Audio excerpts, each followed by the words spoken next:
నమస్కారం. Welcome to my channel. ఈ వీడియోలో ఏపీ ప్రభుత్వ ఉద్యోగులకు మరియు పెన్షనర్లకు 30%తో మధ్యంతర వృద్ధి, కొత్త పీఆర్సీ పే స్కేల్‌పై తాజా సమాచారాన్ని ఈ వీడియోలో తెలుసుకుందాము. వీడియోనైతే ఎక్కడే గాని స్కిప్ చేయకుండా ఎండ్ వరకు చూడండి. అప్పుడే ఇన్ఫర్మేషన్ పూర్తిగా అర్థమవుతుంది. వీడియో చూస్తున్న ప్రతి ఒక్కరు వీడియోకి లైక్ చేయండి ఫ్రెండ్స్. వీడియోని తోటి ఉద్యోగ పెన్షనర్ మిత్రులతో అయితే షేర్ చేయండి. కొత్తగా మన ఛానల్ చూస్తున్న వారు సబ్స్క్రైబ్ చేసుకోకుంటే వెంటనే మన ఛానల్‌ని సబ్స్క్రైబ్ చేసుకోండి. దీని ద్వారా నేను చేసే లేటెస్ట్ వీడియోస్ అన్నీ మీ వరకు రీచ్ అవుతాయి. ఇక ఆలస్యం చేయకుండా వివరాల్లోకైతే వెళ్ళిపోదాము. ఫ్రెండ్స్, ఇక విషయానికొచ్చినట్లయితే ఆంధ్రప్రదేశ్ రాష్ట్రంలో రాష్ట్ర ప్రభుత్వ ఉద్యోగులకు సంబంధించి 2023 జూలై 1 నుంచి 12వ పీఆర్సీ అమలు చేయాల్సి ఉంది. అయితే ఇప్పటివరకు 12వ పీఆర్సీ గురించి ప్రభుత్వం నుంచి ఎటువంటి అధికారిక సమాచారం లేదు. ఈ నేపథ్యంలో స్కూల్ టీచర్స్ అసోసియేషన్ రాష్ట్ర అధ్యక్షుడు కాడిశెట్టి శ్రీనివాసులు, రాష్ట్ర ఉపాధ్యక్షులు ఎంవి కృష్ణారెడ్డి ప్రభుత్వాన్ని డిమాండ్ చేశారు. 12వ పీఆర్సీ కమిషన్‌ను త్వరగా ఏర్పాటు చేసి కనీసం 30% ఫిట్‌మెంట్‌తో మధ్యంతర వృత్తిని ప్రకటించాలని వారు కోరారు. ఈ డిమాండ్లను పురస్కరించుకుని ఆదివారం సోమదింపల్లి మండలం కేంద్రంలోని ప్రాథమిక పాఠశాలలో పెనుగొండ డివిజన్ కోర్ కమిటీ సభ్యులతో సమావేశం జరిగింది. ఈ సందర్భంగా వారు మాట్లాడుతూ ఇప్పటికీ పీఆర్సీ కమిషన్ ఏర్పాటు చేయకపోవడం విచారకరమని అభిప్రాయపడ్డారు.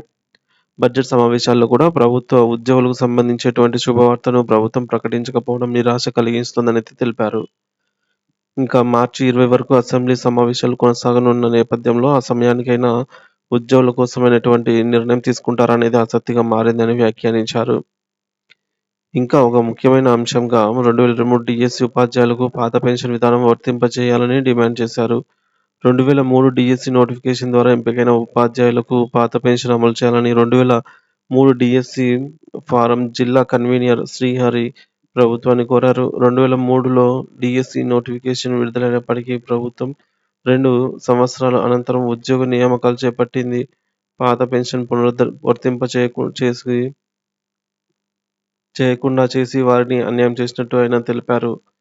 కేంద్ర ప్రభుత్వం పాత పెన్షన్ వర్తింపచేయడానికి మెమో నంబర్ 57 జారీ చేసినప్పటికీ రాష్ట్ర ప్రభుత్వ సీపీఎస్ కాంట్రిబ్యూటరీ పెన్షన్ స్కీమ్ అమలు చేయటం ద్వారా ఉపాధ్యాయులను నిరాశకు గురి చేసిందని ఆవేదన వ్యక్తం చేశారు.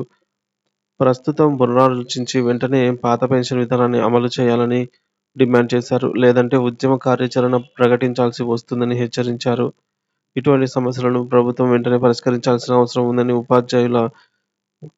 ఉపాధ్యాయ సంఘాలు కోరుతున్నాయి. ప్రభుత్వం ఈ అంశాలను గంభీరంగా పరిగణించి ప్రాధాన్యతగా పరిగణించి తగిన చర్యలు తీసుకోవాలని వారు విజ్ఞప్తి చేస్తూ ఉన్నారు.